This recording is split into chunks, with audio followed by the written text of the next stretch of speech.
রিক্সা শব্দটি জাপানি শব্দ জিনি রিকিশা থেকে এসেছে, যেখানে জিন অর্থাৎ মানুষ, রিকি অর্থাৎ শক্তি এবং সা অর্থাৎ যানবাহন অর্থাৎ মানবচালিত যানবাহন।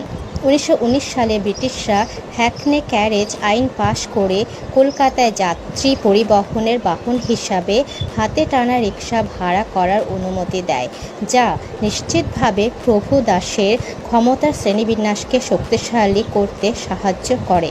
তবে বর্তমানে এই হাতে টানা রিক্সার ব্যবহার নেই বললেই চলে।